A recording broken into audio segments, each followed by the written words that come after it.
Mes chers collègues, je vous propose de commencer nos travaux. En préalable de notre audition ce matin, nous devons nommer un rapporteur sur le projet de renomination en application de l'article 13 de la Constitution de M. Boris Ravignon aux fonctions de président du conseil d'administration de l'ADEME. Je précise que cette nouvelle audition est rendue nécessaire par le renouvellement du conseil d'administration de l'agence, intervenu depuis la précédente nomination de M. Ravignon. J'ai donc reçu la candidature de M. Gérard Le Seul pour être rapporteur. Y a-t-il des oppositions à cette nomination? Je ne vois pas d'opposition. Monsieur Le Seul. Oui, merci Président.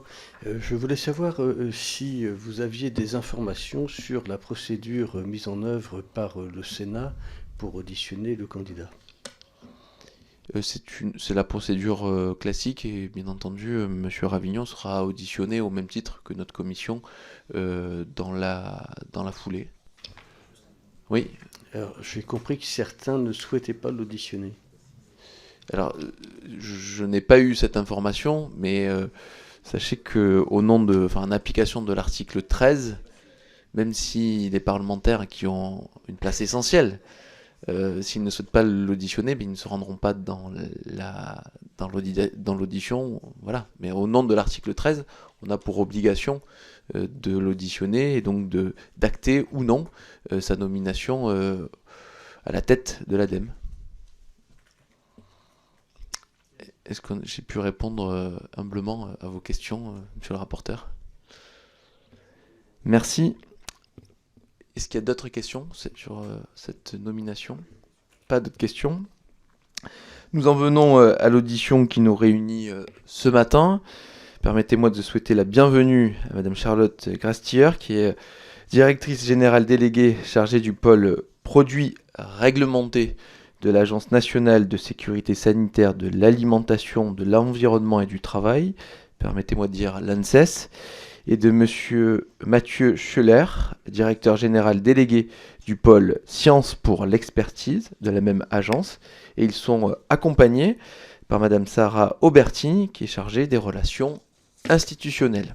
Madame, Messieurs, je vous remercie d'avoir accepté notre invitation à cette audition qui porte sur les enjeux pour les milieux naturels des produits phytosanitaires. C'est bien sûr pour nous l'occasion de faire le point avec l'éclairage de votre expertise sur plusieurs évolutions récemment intervenues dans le domaine de l'utilisation de certaines de ces substances. Chacun a à l'esprit la décision de la Cour de justice de l'Union européenne qui a précisé le champ de l'interdiction de l'usage des néonicotinoïdes. Et bien sûr, nous pensons tous à l'expertise de l'ANSES sur le risque de contamination des eaux souterraines par l'herbicide S-métolachlore qui conduit l'agence à engager une procédure de retrait des principaux usages de cette substance. Ces évolutions sont importantes car elles consacrent les exigences qui s'imposent en matière de préservation des milieux naturels, en particulier la ressource en eau et en matière de santé environnementale. Elle était très attendue par certains, mais elles ne sont pas sans conséquences, notamment sur l'activité agricole, ce qui a pu alarmer, bien entendu, d'autres. Il me semble que sur ces sujets, il convient d'être rationnel et d'avoir une approche équilibrée. L'ANSES est une agence d'expertise scientifique par ses activités de surveillance et d'évaluation des risques, par ses activités de recherche aussi. Elle est un véritable appui aux décideurs publics.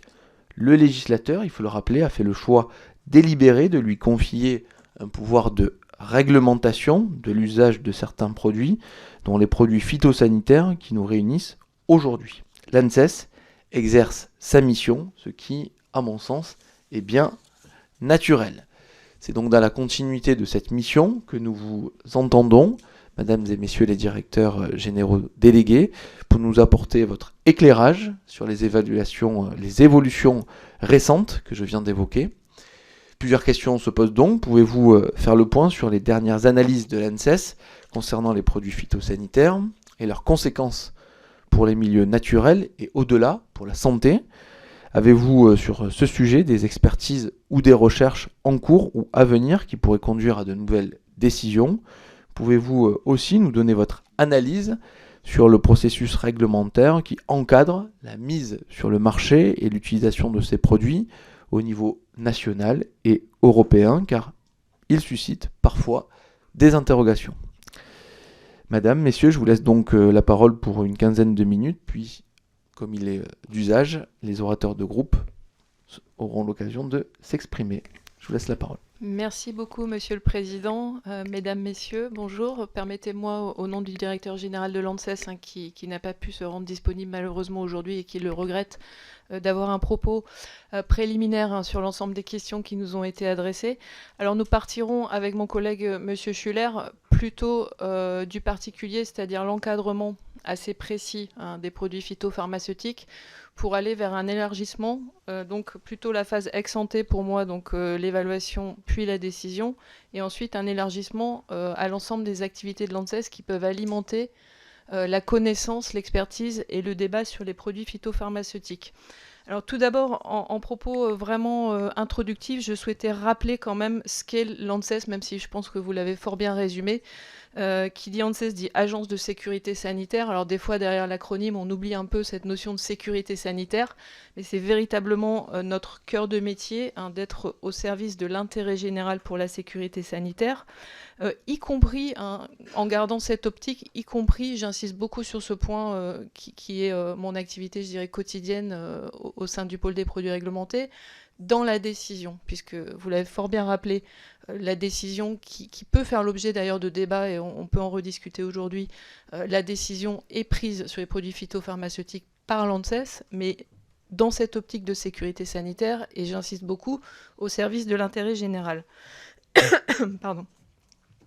Alors peut-être un rappel précisément de ce cadre, et j'insiste beaucoup là-dessus puisque le dossier S-métolachlore nous a amené à beaucoup expliquer et réexpliquer le cadre d'évaluation et de décision.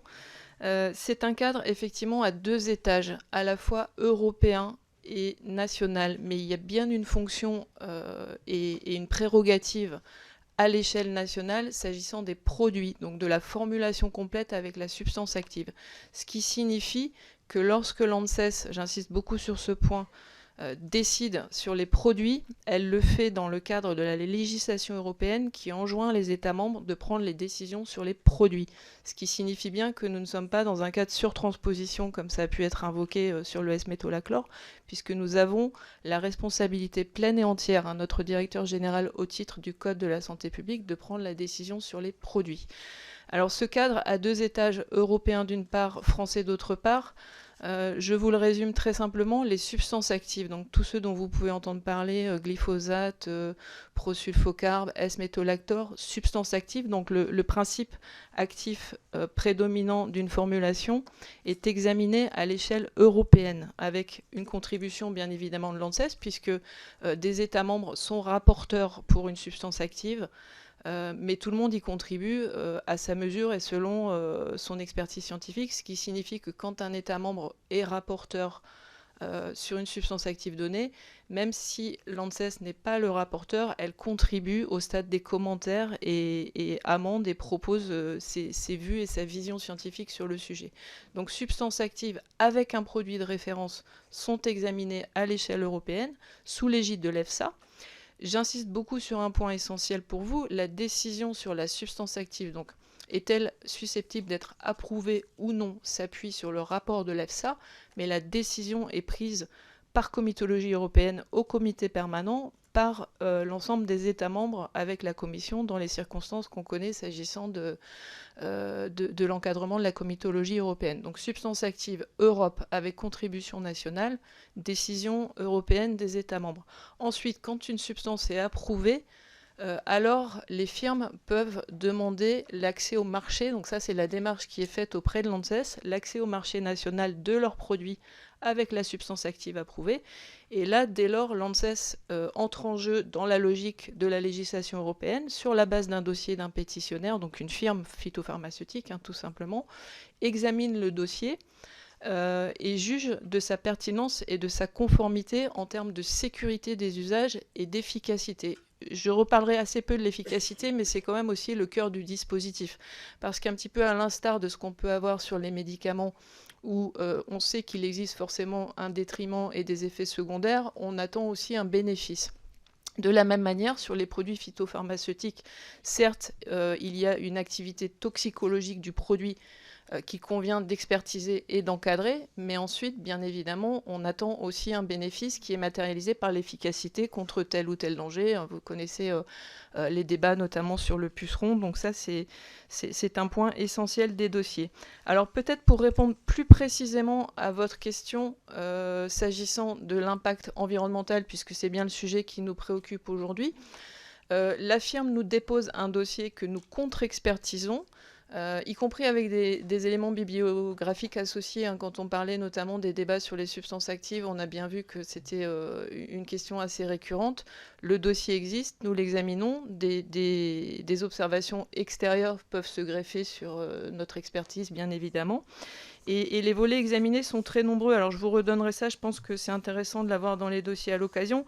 Mais pour vous citer quelques volets du volet de l'évaluation qu'on appelle écotoxicologique, les oiseaux, les mammifères sauvages, les organismes aquatiques tels que les poissons, les invertébrés aquatiques, à la fois dans la colonne d'eau, donc dans l'eau, tout simplement, dans la masse d'eau ou dans le sédiment, les plantes aquatiques. Le volet arthropode aussi est examiné, donc évidemment le sujet de forte préoccupation lié aux abeilles. Les autres arthropodes qui ne sont pas visés mais qui pourraient subir l'effet du produit, les organismes du sol, vers de terre, acariens, colamboles et également des plantes non cibles. Donc vous voyez que le volet écotoxicologique tel qu'il se présente dans le dossier d'un produit examiné par l'ANSES est extrêmement vaste.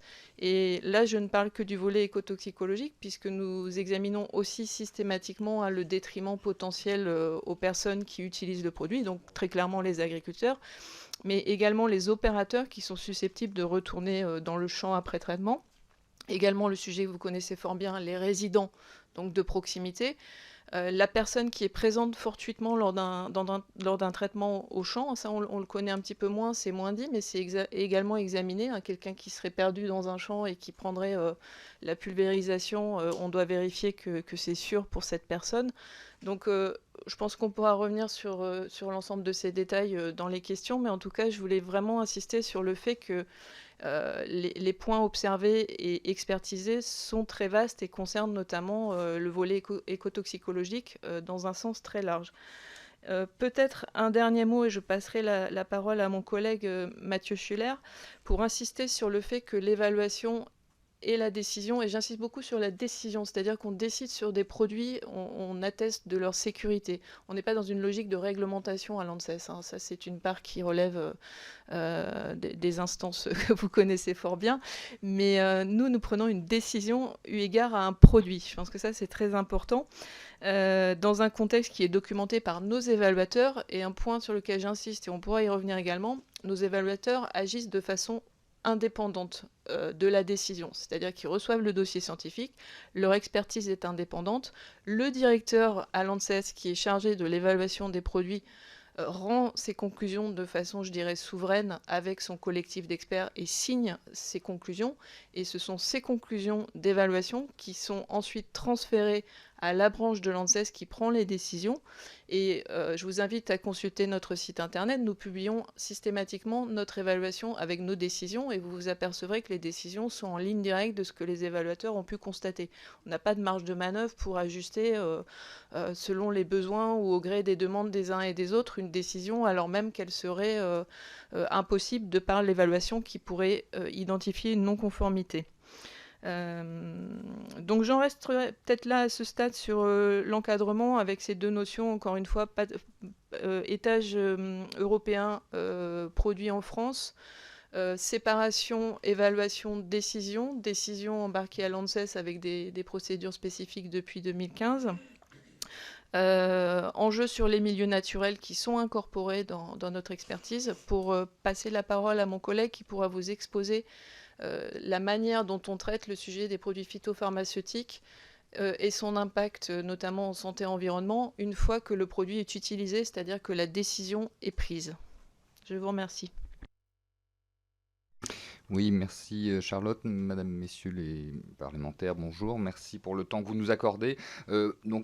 Charlotte Grastier a présenté essentiellement finalement en quoi on était une agence de sécurité sanitaire. Moi je vais essayer de vous éclairer en quoi on est cette agence de sécurité sanitaire travaille sur des fondements scientifiques. Évidemment, si on le dit très objectivement, notre mission principale en 3 mots, c'est évaluer, connaître et protéger, et on l'exerce dans l'ensemble des champs de sécurité, la santé alimentation, santé environnement, santé travail, santé animale et santé végétale. On dit maintenant, pour faire beaucoup plus court, une seule santé, ou One Health en anglais. Pour faire ça, en fait, on prend l'ensemble des risques en compte. Là, on a évidemment parlé de S-métolachlore, c'est un risque chimique, mais nous, on les observe tous, ce risque chimique, biologique, physique, voire même risques psychosociaux, ou les risques liés à la sédentarité ou au manque d'activité physique. Et une de nos ambitions, on a d'ailleurs publié un rapport il n'y a pas très longtemps là-dessus, c'est de progresser dans le sens de la prise en compte de l'ensemble de ces expositions, ce que les scientifiques appellent exposomes. En fait, les métiers de l'agence sont vraiment articulés, tous autour d'un même concept, c'est la connaissance sur les risques. Celle qu'on fait progresser à travers la recherche, celle qu'on fait progresser par des équipes de recherche en finançant à travers le Programme national de recherche environnement santé travail, celle qu'on récolte et qu'on assemble, pardonnez-moi cette image agricole, mais finalement l'expertise, c'est je récolte toutes les données scientifiques qui existent pour appuyer, donner une vision et aider les décideurs à prendre position, qu'ils soient internes, comme Charles Grastier pour les produits phytopharmaceutiques, ou qu'ils soient externes. Et ça, c'est effectivement nos experts à travers des collectifs qui le mettent en place. Peut-être derrière ça, évidemment, on est très exigeant sur les données qui sont disponibles, aussi bien produites par des pétitionnaires que disponibles dans la littérature, ou même celles que nous collectons à travers un certain nombre d'observatoires. Bien entendu rigoureux sur la partie méthodologique, travaux qu'on mène également avec des partenaires européens. Vous nous posiez la question comment on progresse. Il y a eu il n'y a pas très longtemps un programme européen très ambitieux qui s'appelle PARC, Partenariat pour l'évaluation des risques chimiques, et qui met en mouvement l'ensemble des pays des États membres pour un programme de 7 ans et pas moins de 400 millions d'euros pour avancer justement sur ces méthodes de mieux évaluer les dangers, les risques, en utilisant moins d'animaux pour les tester, etc. Et puis évidemment, au-delà de la rigueur sur la méthode, on se doit d'être intransigeant sur tout ce qui est déontologique, et on met effectivement en musique compétences, indépendance et contradictoire, qui sont les trois aspects je dirais, de notre expertise scientifique, parce qu'on tient effectivement de manière tout à fait importante à ce que les experts entre eux débattent avant de conclure et prendre en compte les incertitudes. Là où je vais me terminer, c'est effectivement finalement montrer en quoi, suivant les milieux qu'on s'intéresse, les repères scientifiques, les outils que l'on va élaborer peuvent être confrontés à des réalités un peu différentes. Évidemment, dans la panoplie des outils de gestion des risques ou de gouvernance des risques, il y a le niveau le plus haut, c'est l'autorisation, celle qui est applicable aux produits phytopharmaceutiques, aux additifs alimentaires, mais là c'est l'Europe qui décide. Et puis il y a des niveaux intermédiaires. Certains produits sont enregistrés, les produits du tabac, les denrées alimentaires destinées à des fins médicales spéciales, les substances chimiques dans REACH ou dans CLP. Quand il y a enregistrement, ça veut dire que finalement c'est sous la responsabilité du metteur en marché que ça se passe, mais derrière ça, nous on va quand même examiner une fraction de ces produits. Et évidemment, qui dit enregistrement dit aussi qu'on s'intéresse à ce qui se passe après dans les milieux. Dans les milieux, ça veut dire dans l'air, dans les aliments, dans l'eau, voire même chez l'humain. Pour ça, on le fait plutôt avec nos collègues de Santé publique France, ce qu'on appelle du biomonitoring. Pour terminer, 2 exemples.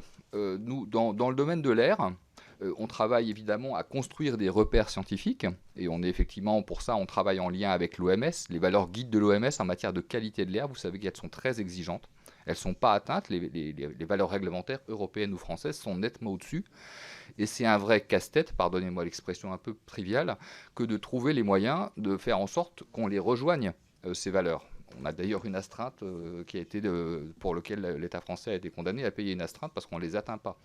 Et pour autant, il y a bien des normes de véhicules qui diminuent, des normes d'émissions pour les véhicules qui sont plus strictes, des questions ou des compliquées sur les ZFE, des choix individuels, des choix collectifs. Et qu'est-ce qui se passe ? Nous, effectivement, en tant que scientifiques, on rassemble la connaissance pour dire la cible, elle est là, et le gestionnaire de risque, donc aussi bien au niveau national qu'au niveau territorial, dessine les trajectoires et les moyens pour les atteindre. Dans le domaine de l'eau, c'est un petit... concernant les produits phytopharmaceutiques, on a même lancé une campagne nationale exploratoire il y a quelques années pour se dire finalement dans le cortège des polluants atmosphériques, quelle est leur place, quel est leur rôle. elle n'était pas si importante que ça, et c'est d'ailleurs pour ça qu'aujourd'hui, au-delà des 13 polluants réglementés, il n'y a pas de produits phyto, ce qui n'empêche pas de poursuivre des campagnes de suivi. Dans l'air, la situation est un peu différente, puisqu'on a effectivement une directive eau potable, et j'en terminerai par là, qui fixe un certain nombre de valeurs. Il se trouve que la valeur dont on va peut-être reparler, c'est 0,1 microgramme par litre pour les substances actives et les métabolites pertinents. Elle est très protectrice. On est dans une situation qui est différente de l'air. Dans l'air, encore une fois, je disais tout à l'heure, les valeurs réglementaires, elles courent après la science. Elles sont au-dessus et on essaie de les atteindre, ce que dit la science. En fait, le 0,1 microgramme par litre, c'est le contraire. On est dans une valeur qui est protectrice. Pourquoi ? C'est normal qu'on le fasse. Parce qu'effectivement, ce qui est important, c'est que la ressource soit protégée. Et derrière ça, quand il y a des dépassements de ces valeurs-là, nous, on nous pose la question de dire est-ce qu'il y a des éléments scientifiques disponibles pour identifier des valeurs sanitaires qui sont potentiellement au-dessus, et on les rassemble. Et ça aide les ARS, les gestionnaires locaux, les agences régionales de santé, pour savoir si effectivement l'eau peut être délivrée ou pas aux consommateurs, parce qu'effectivement, priver d'eau, c'est pas très loin de priver de l'air, mais de toute façon, c'est effectivement un geste lourd, donc ça ne se fait pas dans n'importe quelle condition.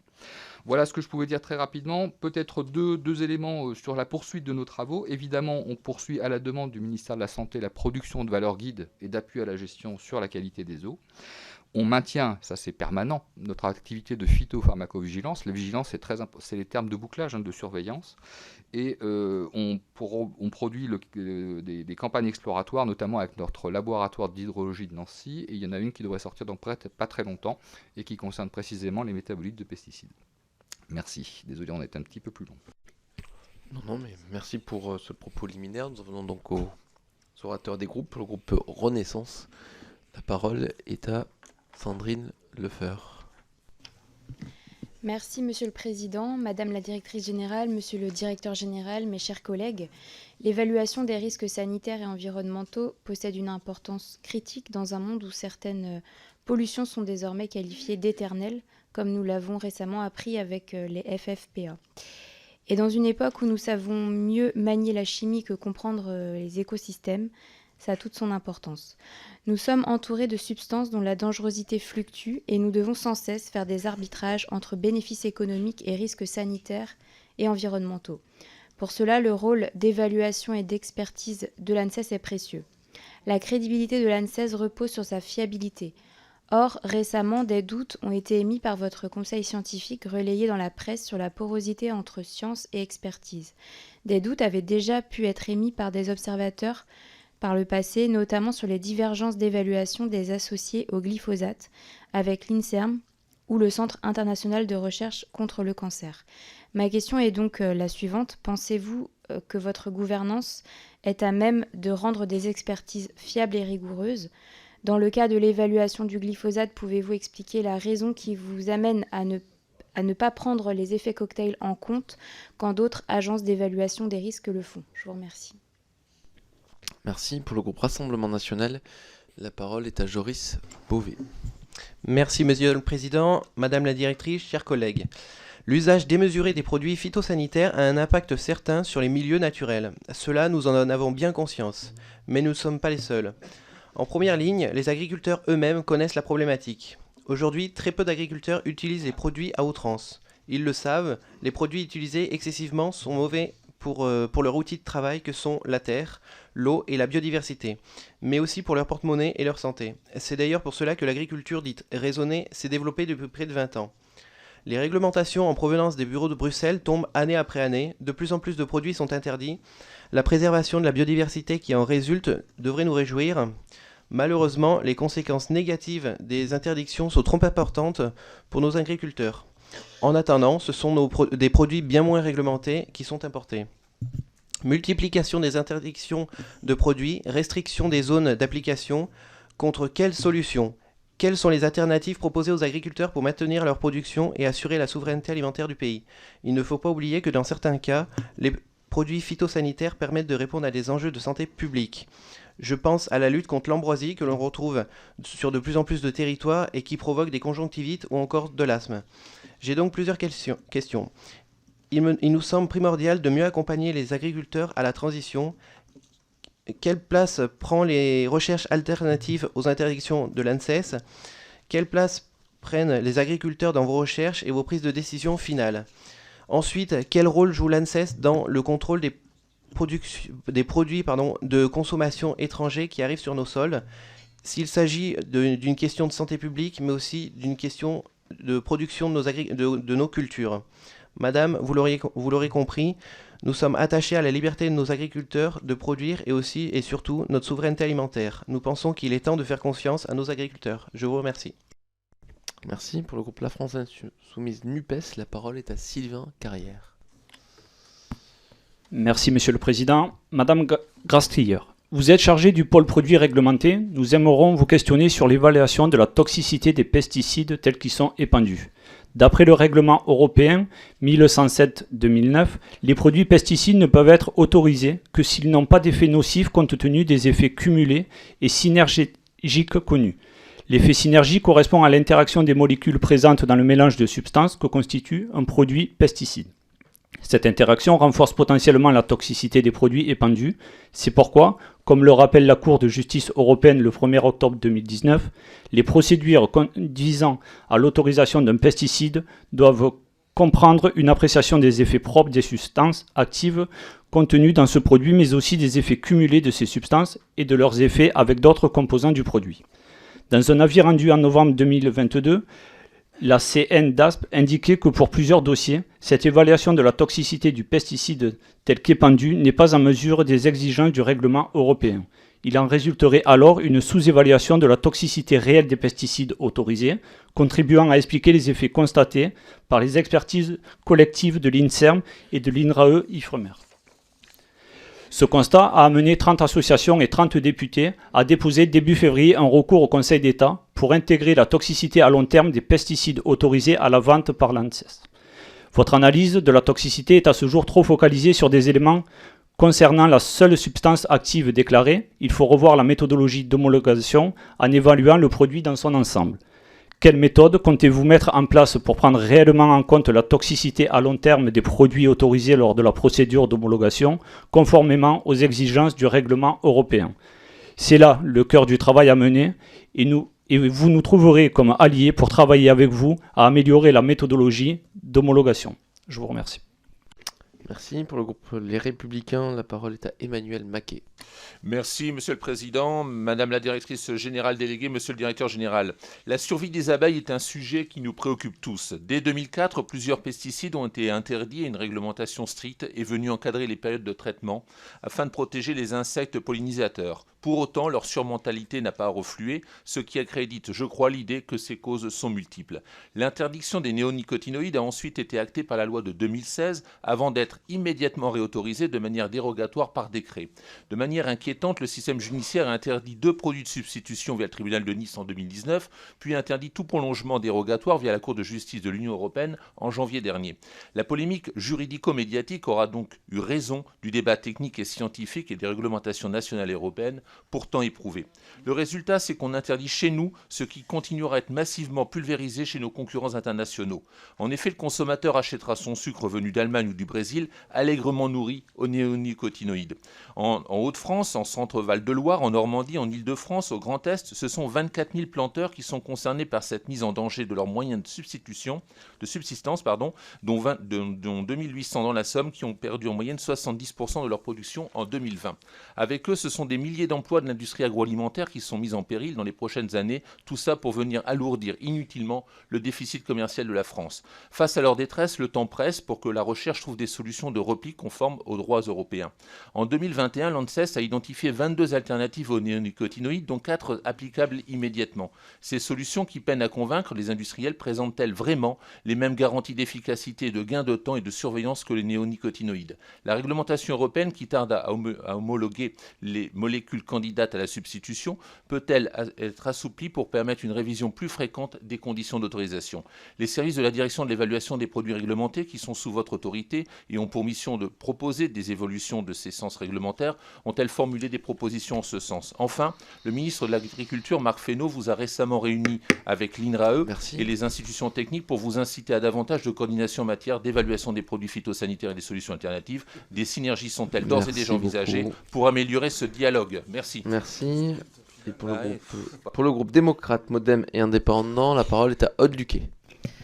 Merci Monsieur le Président, Madame la Directrice. Mes chers collègues, un nouveau plan destiné à faciliter la diminution des pesticides dans notre agriculture a été annoncé avec pour objectif, d'une part, se coordonner avec les recommandations de l'Union européenne et ainsi éviter la surtransposition, d'autre part, donner de la visibilité aux agriculteurs. Nous sommes tous conscients que la transition vers une agriculture durable est une nécessité. Pour autant, arrêtons de stigmatiser nos agriculteurs français pleinement engagés pour assurer notre souveraineté alimentaire tout en prenant en compte les enjeux environnementaux.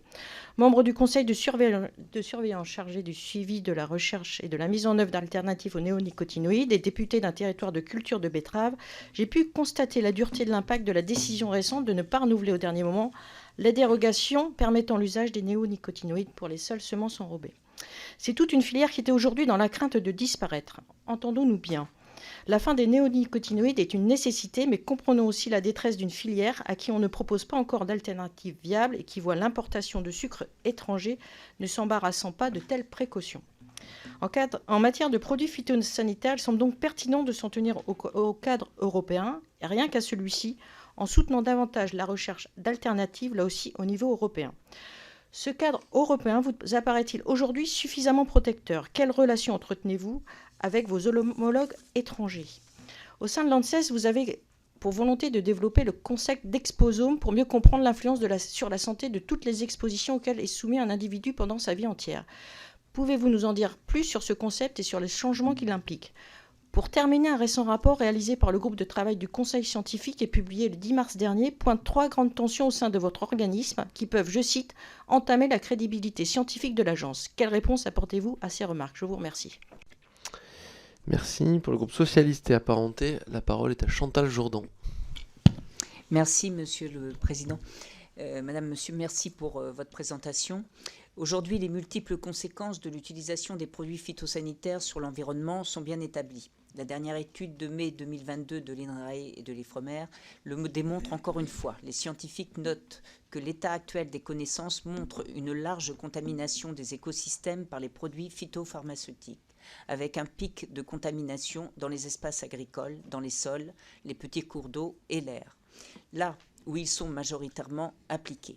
Cette contamination touche aussi les zones situées à distance des parcelles cultivées comme les milieux aquatiques et les sédiments, ceci jusqu'à des milliers reculés comme les zones proches des pôles et les grands fonds marins. Il est à ce titre notable que l'accord issu de la COP15 biodiversité mentionne la question des pesticides avec l'objectif de réduire de moitié les risques associés. Le fait de parler de réduction des risques globaux et non simplement d'évaluation par substance rapportée à la quantité épandue est très intéressant pour éviter de manquer les conséquences sur la biodiversité et les écosystèmes, notamment en prenant en compte les interactions entre les différents produits.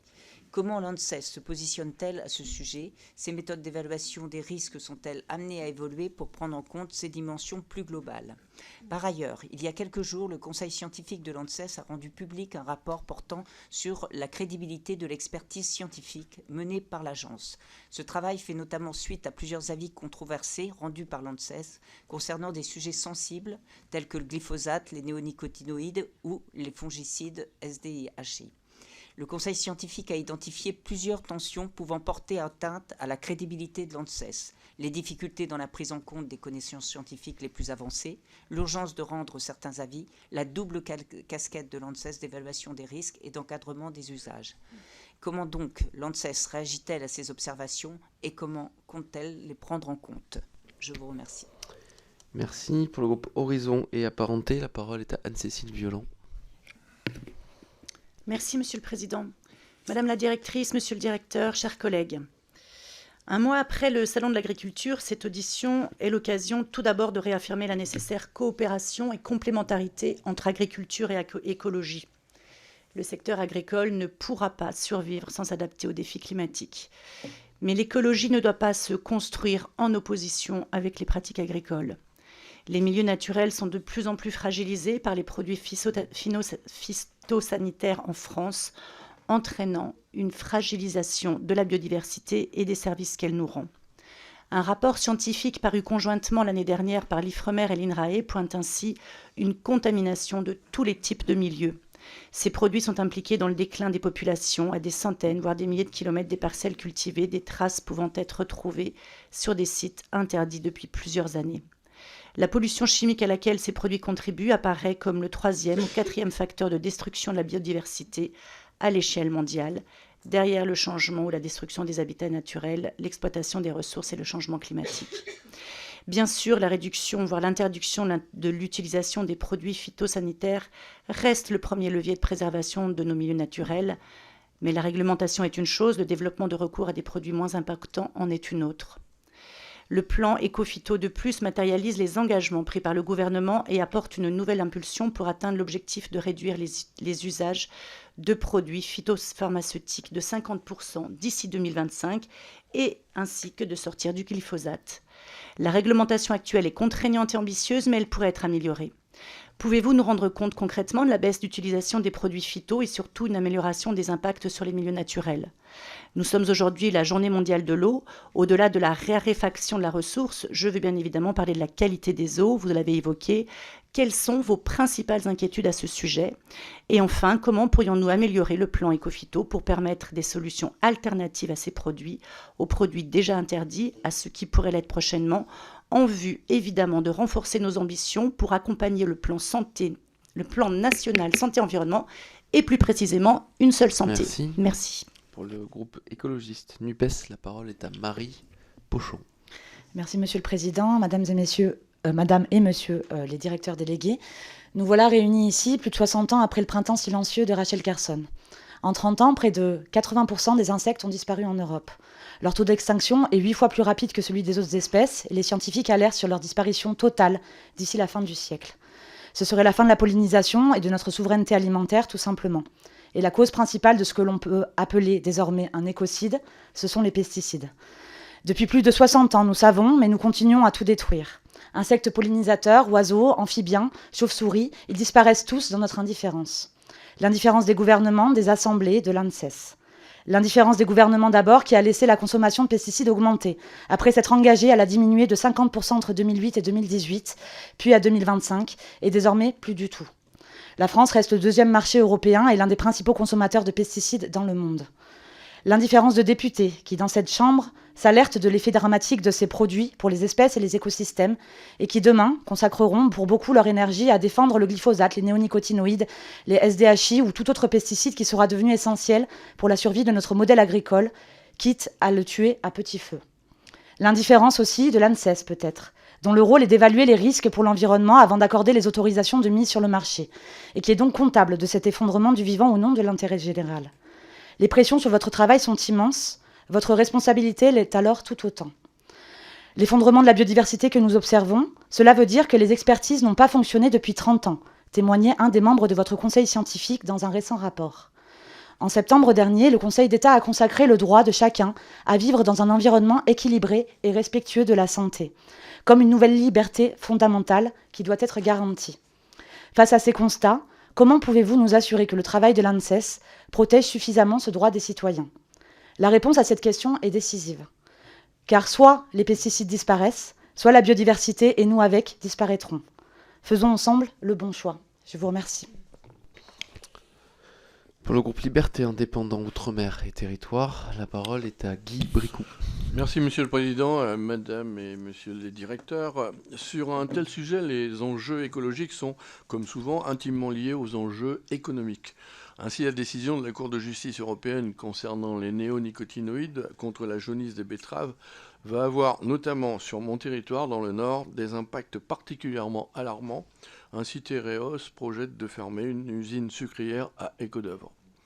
C'est donc toute la filière de la sucrerie que l'on met en danger et l'on crée de la distorsion de concurrence. On va importer des betteraves traitées avec ces néonicotinoïdes et c'est pareil pour les fruits et légumes. Ce qui n'est pas autorisé au niveau européen l'est dans nos importations. Nos agriculteurs, bien sûr, vont se tourner vers d'autres cultures. Comment travaillez-vous à l'échelon européen ? J'ai vu que la Commission européenne avait lancé en 2018 le projet Post-Bee afin d'étudier les problèmes liés aux produits agrochimiques pour assurer la santé durable des abeilles. Y avez-vous été associé ? Comment travaillez-vous sur les alternatives via le biocontrôle sur leur facilitation de développement? Comment procédez-vous dans ce cadre pour introduire des macro-organismes non indigènes sur les territoires concernés? Avez-vous fait des études particulières concernant l'impact des produits phytosanitaires sur la biodiversité de nos territoires ultramarins? La France compte réduire de 50% l'usage des pesticides de synthèse d'ici à 2025. Est-il possible, au vu de votre expertise, de respecter cette échéance? Et enfin, dans le domaine de la viticulture, de gros progrès ont été faits par des croisements successifs de variétés de cépages de vignes afin de faire des vignes bien plus résistantes aux attaques de champignons. Cela devrait permettre de réduire de près de 85%, voire plus, l'utilisation de produits phytosanitaires. A-t-on les moyens de multiplier de telles expériences sur d'autres cultures? Et enfin, êtes-vous compétent sur la nocivité des éoliennes, par exemple? L'ensemble des orateurs de groupe ont pu s'exprimer. Je vous laisse le soin de répondre à nos orateurs. Merci beaucoup pour l'ensemble de ces questions extrêmement denses et très importantes qui rejoignent nos préoccupations. Évidemment, je vais les regrouper avec un premier pôle de regroupement des questions s'agissant des rôles des entités en présence sur les produits phytopharmaceutiques. Moi, ça me semble très important de revenir sur ce point, notamment parce qu'on parle à juste titre de toutes les questions liées à la Cour de justice européenne sur les néoniques et puis la position sur les néoniques plus généralement. Je voulais vraiment quand même rappeler un point essentiel, c'est que sur ce sujet et sur les dérogations, l'ANSES n'est pas partie prenante dans la mesure où la dérogation, pour des raisons de politique générale bien compréhensibles, est à la main du ministre chargé de l'agriculture. Donc ça, c'est un point vraiment important. Donc si je continue, j'allais dire, la démonstration, l'ANSES s'insère dans le dispositif par son expertise générale, et nous y reviendrons, et par son appréhension spécifique des dossiers de demande phyto avec la décision associée. Je pense que c'est très, très important de l'avoir en tête. Alors, sur transposition cadre européen, je pense que je vous l'ai déjà évoqué, tous ces travaux et cette législation sont d'essence européenne. Donc nous, on y contribue à deux titres. Je vous ai expliqué qu'on pouvait être rapporteur sur les substances actives et les produits de référence. Nous nous insérons évidemment dans tous les groupes de travail liés aux méthodologies. Là-dessus, je vous renvoie clairement aux méthodologies d'évaluation. Je vous renvoie clairement à notre programme de travail qui fait état de tous les groupes de travail et toutes les méthodologies en évolution dans lesquelles nos experts et scientifiques de l'agence s'insèrent. Donc sur le rôle cadre européen, oui bien sûr, nous avons à cœur de travailler dans cette optique. Le cadre est d'essence européenne, l'expertise est d'essence européenne et la méthodologie d'évaluation est d'essence européenne. Donc là-dessus, je pense que c'est un engagement de fait et une réalité de l'ANSES de travailler à l'échelle européenne, si ce n'est internationale. Sachant qu'encore une fois, j'insiste sur ce point puisqu'on nous parle sur transposition ou néonique, encore une fois, le cadre européen prévoit une appréhension des produits à l'échelle nationale. Donc il est aussi de notre ressort et de notre responsabilité, en parallèle des travaux européens sur les méthodologies, d'appréhender les produits en France pour le marché français et pour les territoires en France. Ça, je pense que c'est un point important. Donc rôle que je pense vous avoir clairement précisé. Des questions avaient également trait à notre, je dirais, à notre gouvernance dans le contexte que vous avez cité de questionnement sur le renforcement de notre crédibilité et les risques d'atteinte à notre crédibilité. Donc s'agissant de notre gouvernance, je vous rappelle de toute façon d'une manière générale que depuis l'existence de l'ANSES avec la fusion AFSA-AFSET, nous avons une gouvernance dite entre guillemets grenellienne avec des parties prenantes fortement associées à l'ensemble de nos travaux et notamment aux orientations du programme de travail. Et je ne vous ferai pas injure de vous rappeler que très récemment des associations sont venues soutenir nos démarches. Donc c'était une manière de vous indiquer que notre approche est pluraliste. Proche de toutes, je dirais, les sensibilités, parce que tout le monde doit pouvoir effectivement exprimer son questionnement vis-à-vis de l'expertise et l'ANSES s'y engage très largement. Alors peut-être plus précisément sur la gouvernance, puisque c'était une des questions associées, la notion de séparation, parce qu'on revient beaucoup sur ce sujet, séparation, évaluation et décision. J'ai essayé de vous convaincre et je le referai autant qu'il est nécessaire de cette séparation. L'évaluation, on pourra revenir sur les détails, mais se fait dans une enceinte auprès de nos évaluateurs, des scientifiques qui sont dédiés à ces activités, qui travaillent avec les collectifs d'experts qui sont des académiques, des scientifiques, des sphères spécialisées dont nous avons besoin pour décider. Donc cette activité se fait de manière indépendante de la décision. Ils reçoivent le dossier, le questionnement. Ce questionnement, cette appréhension, cette expertise du dossier est traitée dans cette enceinte d'évaluation. Le directeur de l'évaluation, qui n'est pas moi, j'insiste beaucoup sur ce sujet, se porte garant des conclusions, rend ses conclusions et la décision est prise au regard des conclusions.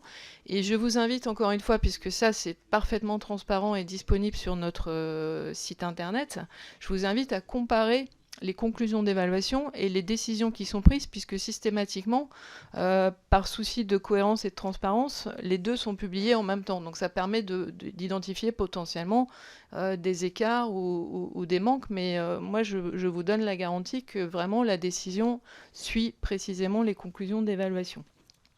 Donc ça, c'était pour les points de gouvernance. Peut-être un mot, parce que j'ai beaucoup entendu cette question tout à fait normale, et y compris dans le contexte S-métolachlore et néonique, des alternatives. Et ça rejoint aussi le rôle des différentes entités en présence. Évidemment, nous travaillons déjà, et on n'a pas forcément attendu les nouvelles demandes, de façon très étroite avec INRAE, avec les instituts techniques, mais chacun dans son rôle. L'ANSES n'est pas un établissement de recherche sur les alternatives. L'ANSES ne développe pas des recherches sur de nouvelles molécules, de nouvelles substances ou de nouveaux produits. Nous laissons ça à la sphère de recherche à la fois publique et privée, très clairement. Par contre, sur les alternatives, où le sujet qui est évoqué, les impasses techniques agronomiques, nous sommes en étroite interaction avec le ministère de l'Agriculture, notamment à travers la commission des usages orphelins.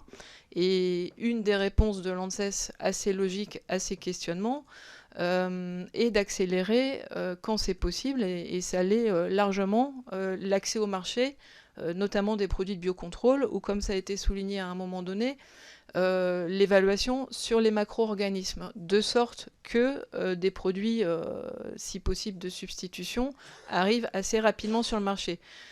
Je ne vous cacherai pas toutefois que tout ça est très dépendant des dossiers qui nous sont déposés. Si aucun front de science sur les innovations n'existe, aucun dossier n'arrive à l'ANSES, et l'ANSES n'évalue rien et n'autorise rien de neuf.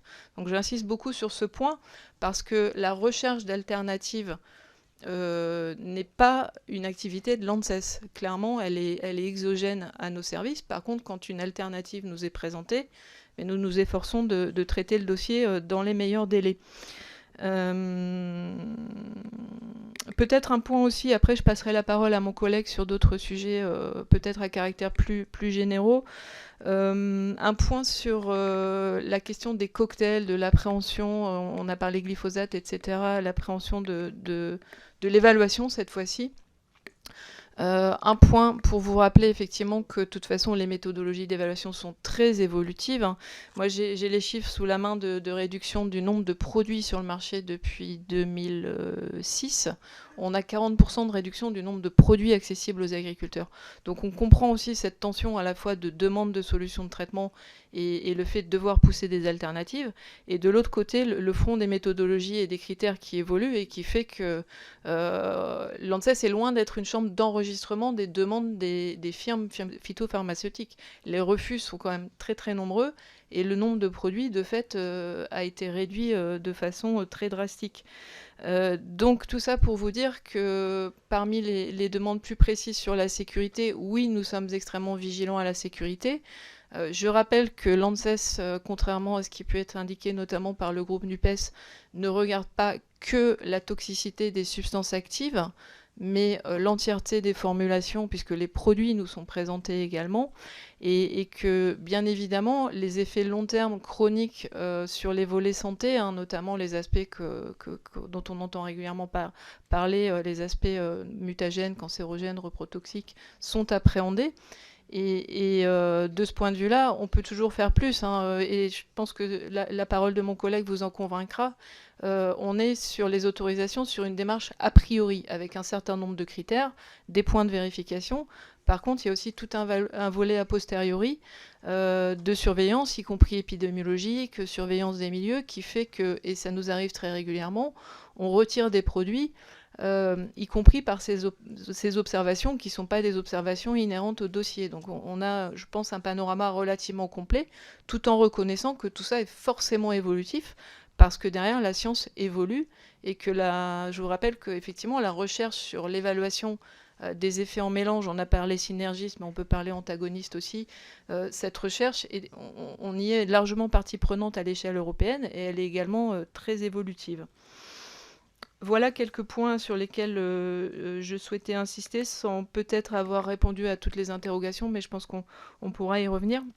Je vais passer la parole à mon collègue. Merci. Oui, merci Charlotte. Donc complément sur crédibilité, exposome, expertise collective INRAE, IFREMER, eau, aujourd'hui et demain, et puis quelques mots aussi sur les importations. Crédibilité, premier point, vous avez quelques-uns été à dire, notre conseil scientifique a publié. Non, c'est l'ANSES qui a publié. C'est sur le site de l'ANSES que de manière transparente, après un travail du conseil scientifique. Le conseil scientifique, c'est une instance comme notre comité de déontologie qui nous conseille et qui nous dit voilà comment on peut progresser. Et vous savez bien, en matière de qualité, on ne progresse pas en regardant tous les gens qui sont contents de vous. On progresse en regardant toutes les situations où on a été en difficulté. Et donc c'est ce qu'a fait notre conseil scientifique, examiner ces cas. Et effectivement, l'identification des tensions qui pèsent sur l'expertise, elle ne pèse pas qu'à l'agence. C'est sur tout mécanisme d'expertise. D'ailleurs, ils se sont basés pour ça, non pas sur uniquement les cas d'études, mais ils ont commencé par regarder dans la littérature scientifique quels étaient les mécanismes qui mettaient en tension l'expertise.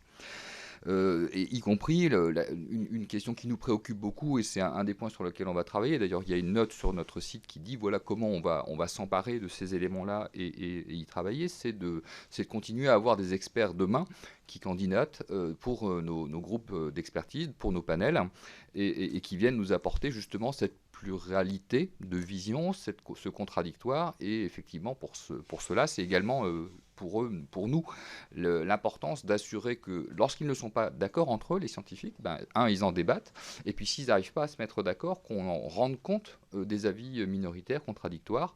Et c'est d'ailleurs ce qu'on fait, hein. On peut prendre un certain nombre d'avis de l'agence sur lesquels il y a eu des désaccords, et pour autant, ça vous le comprendrez, l'expertise, elle doit conclure, même si tout le monde n'est pas forcément d'accord. Elle doit conclure parce qu'effectivement, il y a une attente derrière pour guider l'action publique en matière de risque.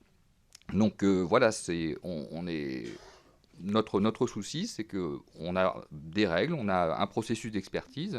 On a d'ailleurs demandé au conseil scientifique s'il identifiait des choses majeures à modifier dans nos lignes directrices de l'expertise. Et on est plutôt sur un renforcement. Typiquement, on a publié récemment un guide d'analyse des liens intellectuels. Ce n'est pas des liens qui sont nécessaires d'être déclarés, mais qu'il faut prendre en compte également. Donc il y a des voies sur lesquelles on est conforté, d'autres sur lesquelles il faut qu'on accélère. Mais ce rapport, il témoigne simplement du fait que nous avons, je dirais, ce point de mire comme un objectif intangible, et qu'on cherche par tous les moyens à progresser au-dessus. Exposome, on est un petit peu dans la même logique. Là aussi, on a fait travailler notre conseil scientifique pour prendre le recul nécessaire et voir finalement aujourd'hui où on se situait. En fait, on se situait comme souvent un peu entre deux. On faisait parfois de l'exposome comme M. Jourdain, c'est-à-dire sans le dire. Et il y a d'autres points, au contraire, sur lesquels il faut qu'on continue à progresser. Ça suppose également des travaux de recherche, de collecte de données qui vont dans ce sens-là.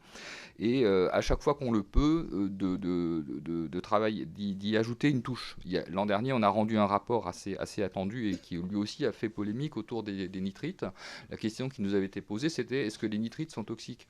Mais en fait, il n'y a pas que les nitrites. Quand on regarde la question de l'exposition, les nitrates génèrent du nitrite en conversion endogène, c'est-à-dire quand il est dans l'organisme, qui lui-même génère des nitrosamines. Et donc pour vraiment aborder le sujet sous l'angle de l'exposome, il faut prendre en compte l'ensemble des sources qui amènent aux composés dangereux les nitrosamines. Donc c'est dans ce sens-là qu'on progresse, c'est-à-dire à chaque fois que c'est pertinent, on augmente les facteurs d'exposition qu'on prend en compte, comme ça a déjà été fait dans le passé, par exemple pour les dioxines, où on traite l'ensemble de la famille avec le plus dangereux en tête de file et les autres qu'on relie à celui-ci. Expertise collective INRAE-IFREMER, oui, le constat, il existe, il est partagé, et on le partage également, hein, sur le fait qu'il y a une baisse de la biodiversité et qui est probablement multifactorielle. Les pesticides y contribuent, c'est probablement pas les seuls, hein. Je pense que des questions d'artificialisation des sols ou de choix en la matière ne sont pas anodins non plus. Et nous, ce qu'on est prêt à faire, d'ailleurs c'est ce que Charlotte Grastier a présenté au début, toutes les études en écotoxicologie qui étaient faites avant d'autoriser un produit, sur tout un tas d'espèces, aussi bien animales que sur le milieu. Aujourd'hui, ce qui nous manque, et c'est un challenge pour la recherche, c'est quels sont les outils qui permettent de dire voilà une substance, voilà un facteur de risque, quel va être son impact macroscopique sur la biodiversité. Et ça, on sera prêt, on est évidemment tout à fait volontariste pour les mettre en œuvre, dès lors que la communauté académique les aura établis, et on veut bien les y aider. Pour l'eau, aujourd'hui et demain, oui, c'est effectivement une préoccupation. On l'a vécu l'été dernier, les tensions s'accroissent. Donc on est d'abord à un certain nombre de travaux et de saisines sur dans quelles conditions on peut accroître, parce qu'il y a déjà de la réutilisation, mais peu développée en France. Il y a des textes qui encadrent dans pas mal de domaines, irrigation, utilisation intérieure, et il y a probablement des progrès à faire. Par contre, ces progrès, on ne peut pas les faire à n'importe quel prix ou dans n'importe quelle condition, parce que ça suppose aussi d'adapter à la fois les mentalités et les changements. Si à un moment donné, il faut doubler les circuits d'eau dans les maisons, il faudra se souvenir, parce que ça, je pense que ça fait des dizaines d'années qu'on ne le sait plus, que quand on ouvre le robinet, il pourra éventuellement y avoir de l'eau non potable. Et le dernier point sur lequel je voudrais insister, c'est qu'il y a dans la nouvelle directive eau potable un point très important. Ça s'appelle le plan de gestion de la sécurité sanitaire des eaux, PGSSE. Vous allez me dire, c'est encore un contexte administratif? Pas tout à fait. Vos personnes responsables de la distribution de l'eau dans vos territoires, dans les circonscriptions, dans les communes, vont devoir réfléchir au-delà parce qu'on a tendance à faire des listes très longues de contaminants chimiques en disant qu'il faut tous les surveiller. Mais quand on surveille tout, on dépense un argent fou et on fait plein de mesures qui ne rapportent rien. Donc l'idée, c'est vraiment que chaque territoire réfléchisse à quels sont les risques chez moi, et donc ceux-là, on se focalise dessus, et à contrario, d'autres sur lesquels on peut un peu diminuer la pression. Tout ça pour évidemment concentrer les efforts là où c'est important en matière de risque. Je terminerai sur les importations. Donc effectivement, les importations, on est complètement dépendant des règlements internationaux. C'est-à-dire quelles sont les limites de maximales de résidus, quelles sont les contraintes qui sont reconnues entre États pour dire ça, c'est impossible ou c'est interdit. En général, on utilise, mais là je parlerai sous contrôle de ma collègue, des limites maximales de résidus. Et je vais juste prendre une illustration. L'an dernier, on a eu l'année dernière et l'année d'avant, il y a eu des importations notamment de graines de sésame ou de graines de caroube ou autres qui comportaient de l'oxyde d'éthylène. L'oxyde d'éthylène, il a été décidé en Europe que c'était interdit, parce que cancérogène. C'est très utile, c'est très puissant comme désinfectant, hein, ça marche super bien. Par contre, dans l'alimentation, non. Et bien, quand ces graines sont arrivées en France, il y a des gens qui nous ont posé des questions. Oui, mais est-ce qu'on pourrait quand même si... Non. Non, elles ont été retoquées. Elles ont été bloquées, et ce, pas seulement en France, également en Europe. Et donc, effectivement, c'est par ce type de levier qu'il faut agir, c'est-à-dire à travers des valeurs qui sont opposables. Par contre, ce n'est pas l'agence qui contrôle. Hein. Les contrôles, c'est évidemment DGCCRF, douane, donc les administrations. Dernière toute petite question, c'est sur les éoliennes. Oui, on y a déjà travaillé, parce que, comme je le disais, on travaille sur l'ensemble des facteurs de risque. Les éoliennes peuvent émettre des ultrasons, des infrasons, un certain nombre de courants parasites. Et évidemment, on a déjà travaillé sur les problématiques que ça peut poser, notamment vis-à-vis de certains élevages. Merci beaucoup. Quelques compléments sur... Pardon. Les avis sont disponibles sur notre site. Oui, tout est effectivement largement documenté sur notre site, y compris, et on l'espère de plus en plus, traduit dans la langue de Shakespeare, par souci justement de coopération avec nos homologues européens et internationaux. Quelques compléments tout de même sur des points qui n'ont pas été abordés. L'outre-mer, je pense que c'est quand même important de le souligner, puisque l'outre-mer, y compris au plan sanitaire, ça signifie des spécificités de territoire, de régime alimentaire, etc. Donc parfois, et toujours une vigilance de l'ANSES, et parfois des avis ou des approches dédiées. Donc les phytosanitaires et les dangers des plantes plantes ne font pas exception, donc je voulais quand même le souligner. Notamment dans le contexte qu'on connaît sur chlordécone pour lequel l'ANSES a beaucoup été à la manœuvre pour proposer des valeurs sanitaires de référence et éventuellement des adéquations de régime, des propositions de recommandations, donc ça c'est très très clair. Sur les phytos, s'agissant des Outre-mer, et je tenais à l'évoquer aussi, on se retrouve confronté à cette forme de tension à laquelle n'échappe pas le reste du territoire, à savoir des productions particulières avec des dangers particuliers. On peut citer la banane cercosporiose noire sur laquelle on nous demande des solutions de traitement, ou la canne avec des problématiques spécifiques aussi liées aux herbicides, et en même temps un souci de protéger avec des logiques qui peuvent être un peu différentes. Je pense notamment à la qualité des eaux souterraines, parce qu'on a des pluviométries particulières, des structures de sol et puis des structures de pente littorale assez abruptes, etc. Donc mon message c'était oui, une prise en compte bien sûr, et dès lors qu'il y a des spécificités outre-mer, on les prend en compte. Et puis nous avons des développements s'agissant des phytos particuliers pour les modèles notamment liés aux eaux souterraines, dans un souci de protection très clairement, mais avec cette tension qui est que les planteurs et agriculteurs locaux nous demandent aussi, et ça ne fait pas exception, des solutions de traitement, parce que beaucoup d'impasses sont identifiées. Et à cet égard, je voulais compléter sur une question qui nous a été posée, qu'on n'a peut-être pas complètement abordée. C'est la question des meilleurs usages, des réductions des intrants, bref, l'agriculture de demain. Et je voulais quand même souligner un point très important s'agissant de l'ANSES, c'est que sur ce sujet, l'AMM, donc la décision sur les phytos, c'est un levier, mais vous savez clairement que ce n'est pas l'unique levier ni l'unique solution, et que ça passe par des modifications des pratiques, l'accès à de nouveaux produits. Donc on retombe sur les questions d'innovation et plus largement de recherche agronomique. Je pense que c'est important à souligner. Et un dernier point également, puisque des questions nous auraient été posées sur le projet POCHBI, sur notre vraiment contribution scientifique, on a assez peu abordé, mais vous le savez, le fait que l'ANSES incorpore en son sein des labos de recherche, et j'insiste beaucoup sur ce point parce que c'est pas une forme de schizophrénie latente. L'ANSES est très active sur la recherche s'agissant des impacts et effets sanitaires des produits phytopharmaceutiques. Je pense que c'est important de le souligner, et notamment notre laboratoire de Sophia Antipolis est dans des projets de pointe, dont POCHBI, sur la santé des abeilles. Donc tout ça est au contraire plutôt complémentaire. Je peux citer aussi, et vous le retrouvez sur notre site ANSES, l'étude récente de notre laboratoire de Plouzané, donc c'est le labo Ploufragan, Niort, donc ouest de la France, donc consacré aux productions piscicoles, avicoles, etc., porcines.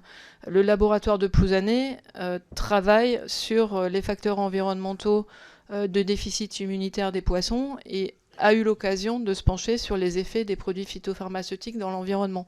Donc tout ça va plutôt, au contraire, dans le bon sens, dans le sens d'une logique de documentation. Alors documentation sur les risques et les dangers. Par contre, j'insiste encore une fois sur ce sujet, cette recherche n'est pas au service de solutions alternatives, parce que c'est un champ différent qui n'est pas dans le giron de l'ANSES. Merci beaucoup.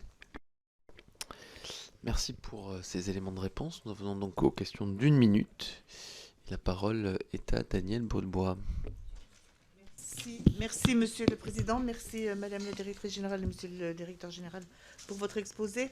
Vous nous avez rassuré, j'avais une question à vous poser sur l'indépendance entre l'évaluation et la gestion des risques, mais vous nous avez rassuré sur votre volonté d'assurer cette indépendance. Moi, je voulais vous questionner aussi sur les relations avec l'EFSA, où parfois on a pu assister à des avis qui ont pu être contradictoires. Est-ce que en ce moment c'est encore d'actualité? Et puis je voulais vous interroger aussi sur les substances chimiques non réglementées. Où en sont vos travaux de prospection? Je pense aux traces de médicaments par exemple, ou aux alkyles perfluorés. Est-ce que vous avez des actions sur ce sujet? Merci. Merci. La parole est à Laure Miller.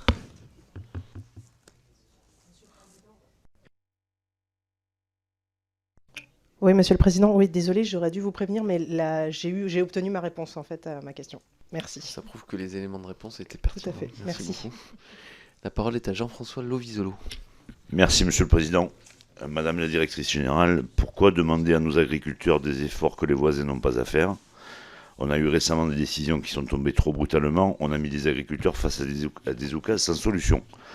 Ces propos sont ceux du président de la République et résument les travers dans lesquels nous avons versé, travers où le sacro-saint principe de précaution finit par annihiler notre capacité à assumer nos responsabilités en matière de production agricole. La France a la chance d'avoir une agriculture qui a su conjuguer productivité et durabilité. La réduction des phytosanitaires est une préoccupation constante de nos agriculteurs. Pour autant, ils rencontrent des difficultés croissantes en raison du manque d'alternatives viables pour pallier l'interdiction de traitement. Et ce qu'alors qu'au même moment, nous importons des produits agricoles d'autres pays qui ne respectent pas les mêmes règles que nous et sont pourtant consommés par nous.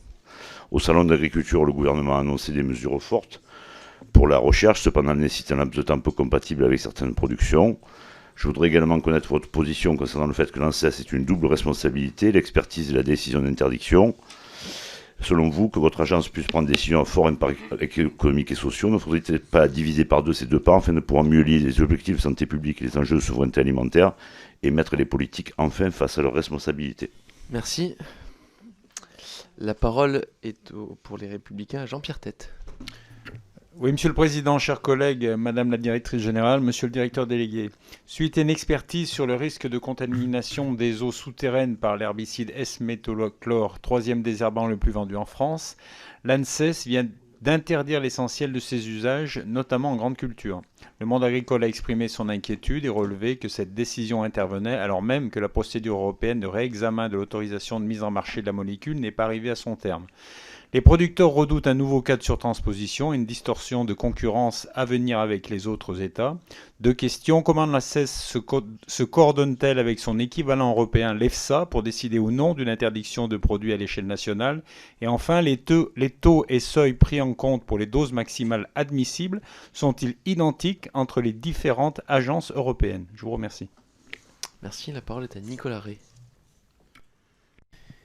Merci Monsieur le Président. La loi Labbé de 2014, vous le savez, est venue encadrer l'emploi des produits phytosanitaires avec depuis 2017 une interdiction pour les collectivités locales, notamment d'y recourir pour l'entretien des espaces verts, de la voirie, développant ainsi les pratiques de désherbage intelligent. Dans nos communes, vous le savez, les élus ont été mis à mal puisque on a vu la prolifération d'herbes sur les trottoirs et les cimetières, suscitant la compréhension de nos concitoyens. Pouvez-vous nous faire un bilan de la situation actuelle ? Est-ce que vous avez pu accompagner nos collectivités pour faire face à ces difficultés ? Et avez-vous pu leur proposer des solutions alternatives pour concilier, je dirais, protection de l'environnement et le maintien de villes et de villages au cadre de vie agréable et entretenu? Merci. Avant de laisser la parole à Hubert Hoth, on a encore 6 questions. Je vous propose de prendre toutes les questions de sorte à ce que vous puissiez par la suite y répondre. Cher Hubert Hoth, la parole est à vous. Merci Monsieur le Président. Madame, Monsieur, en ce qui concerne l'ANSES, moi, il me paraît important de comprendre aujourd'hui votre position sur le fait que nous sommes dans une ambition affichée qui nous concerne, nous qui sommes responsables au titre de notre représentation, de notre représentativité. Nous sommes les responsables, les agriculteurs ne sont pas responsables. Nous sommes responsables de ce qu'il est possible de faire en matière d'agriculture et il y a une antinomie claire entre le fait d'utiliser des produits biocides qui tuent la vie et l'ambition que nous avons, que nous osons exprimer, qui est de protéger la vie sous toutes ses formes. Pour sortir de cette impossible équation, que pouvons-nous faire pour accélérer ce qu'on appelle la transition ? La transition veut dire qu'on passe d'un monde à un autre. Un monde où on n'a pas su respecter le vivant à un monde où on le saura le respecter intégralement. Et je pense que ne peut-on pas se poser la question du fabricant ? La recherche et le fabricant sont intimement liés. N'est-ce pas au fabricant de payer la facture des conséquences de l'épandage de ces produits, de cet empoisonnement généralisé de la biosphère? Merci. La parole est à Delphine Bateau. Merci Monsieur le Président. Je suis toujours surprise d'entendre à nouveau des propos obscurantistes sur les néonicotinoïdes comme sur d'autres substances et produits. alors que l'effondrement de la biodiversité et les impacts sur la santé humaine des pesticides sont des faits scientifiques prouvés. Sur le plan de la décision, et ce, après que la Cour de justice de l'Union européenne ait donné tort au président de la République, aux collègues qui ont voté le retour des néonicotinoïdes, et même au Conseil constitutionnel. Et la décision du 19 janvier dernier de la Cour de justice de l'Union européenne, elle va bien au-delà du seul cas des néonicotinoïdes, parce qu'elle dit que l'objectif de préservation de la santé humaine et de la biodiversité prime sur les objectifs de croissance de la production agricole. C'est écrit noir sur blanc dans la décision de la CJUE. Donc ma question à l'ANSES, elle porte essentiellement sur l'avis et les recommandations du Conseil scientifique, puisque le Conseil scientifique écrit, je cite, « Cette situation pourrait, si elle n'est pas gérée attentivement, menacer la crédibilité de l'agence ». Or, pour l'instant, l'ANSES n'a seulement exprimé des intentions que sur 10 des 27 recommandations du Conseil scientifique. Et donc, quelles sont... Est-ce qu'on pourrait avoir, Monsieur le Président de la Commission, un cadre qui permette d'avoir, point par point, sur les 27 recommandations du Conseil scientifique de l'ANSES, connaître les suites qui sont apportées?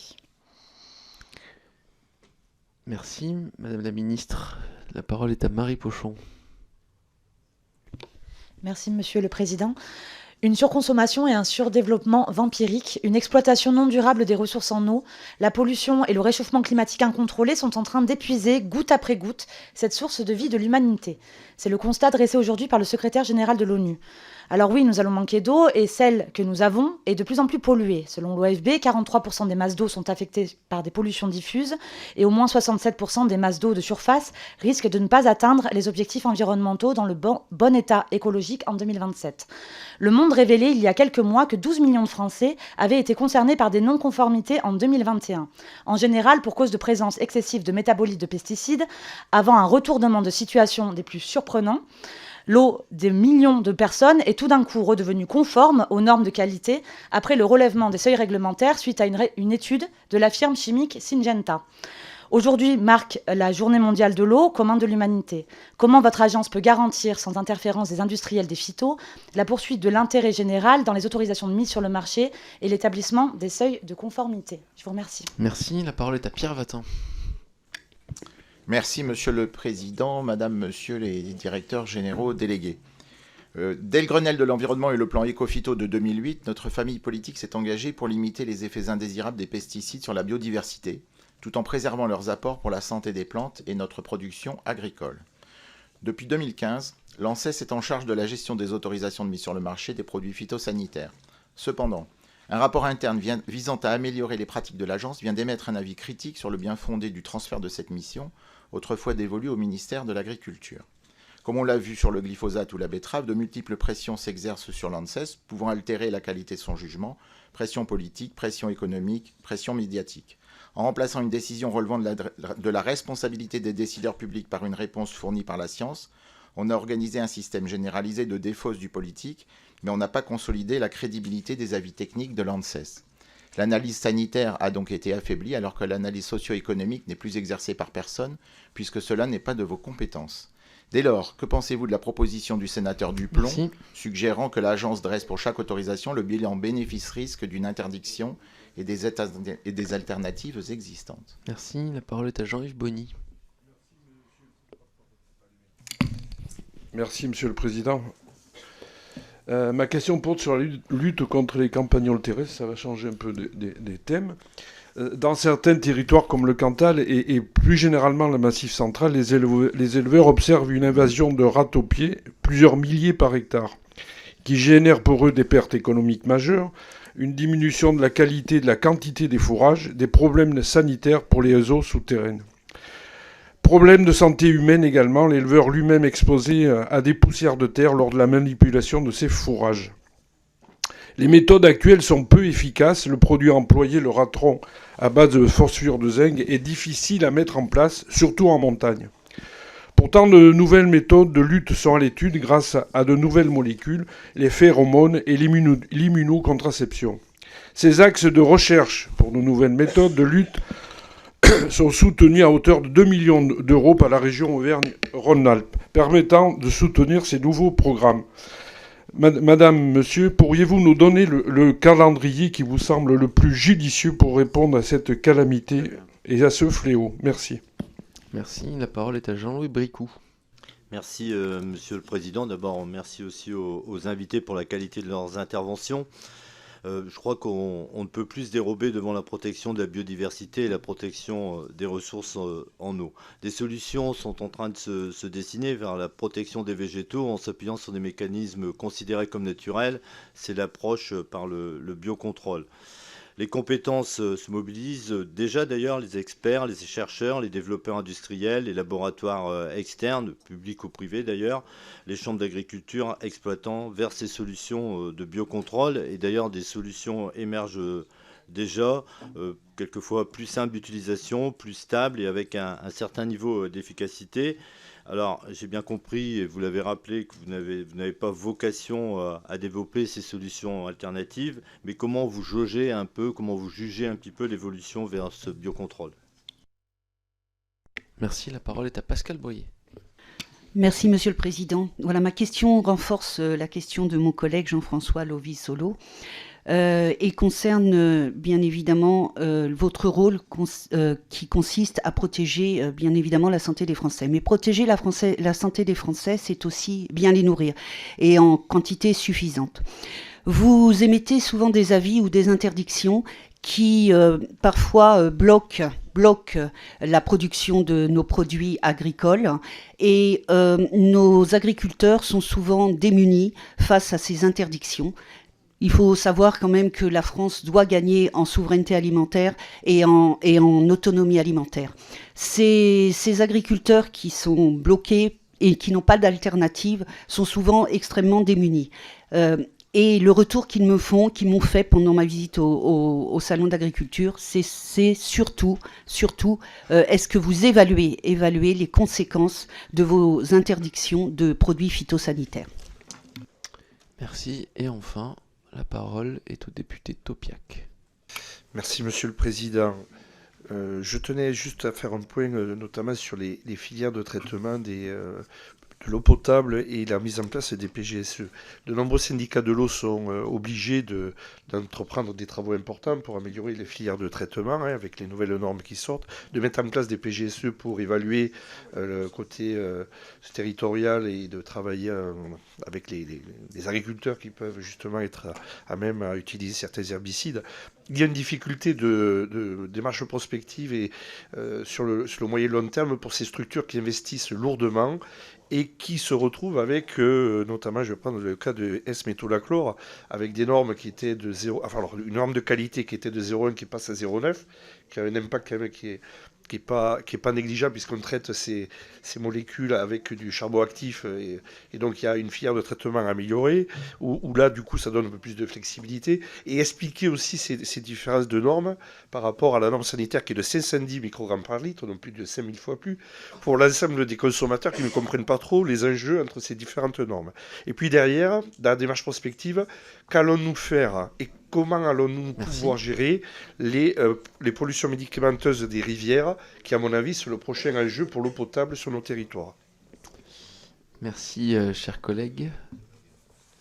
Est-ce que tout le monde a pu s'exprimer? Est-ce que chacun a pu poser sa question? Mais bien entendu, Madame la Ministre. Oui, si vous pouvez nous dire où en sont l'expertise sur les SDHI.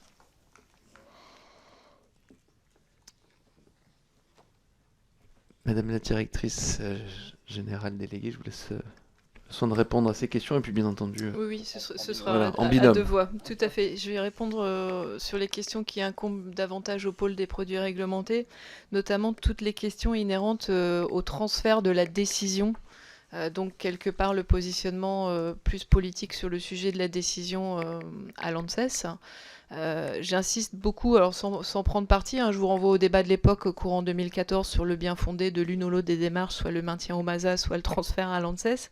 Mais je voulais signaler effectivement que, encore une fois, cette décision telle qu'elle est placée, ça c'est factuel, au sein de l'ANSES, dans une agence de sécurité sanitaire, cette décision, elle découle directement de l'évaluation Donc s'agissant de marge de manœuvre, évidemment, nous n'en avons pas particulièrement.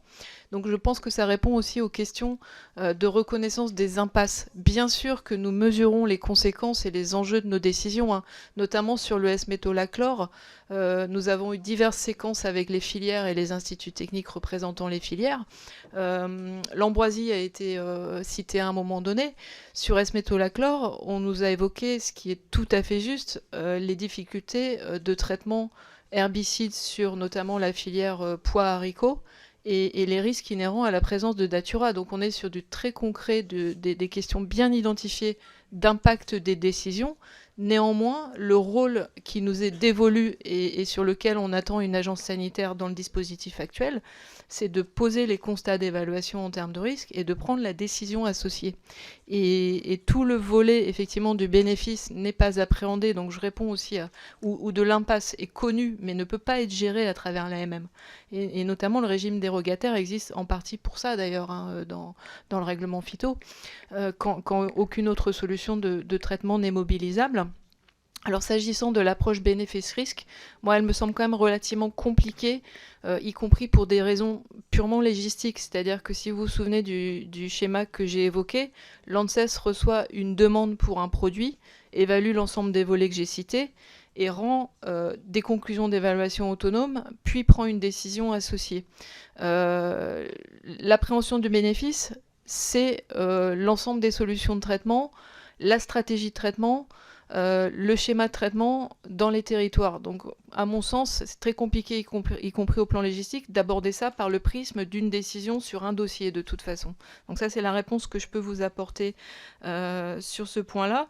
Mais en tout cas, je reconnais aussi, parce que c'est une question qui nous avait été posée, que bien sûr, nous avons connaissance des impasses, des manques, puisque nous travaillons, encore une fois, dans la commission des usages orphelins, mais le schéma de gestion tel qu'il est proposé, ne nous offre pas, et l'encadrement légal également, ne nous offre pas la capacité de déroger et de se dire, bah, tiens, là j'ai des non-conformités, mais je vais quand même offrir un accès temporaire au produit parce qu'il y a un besoin.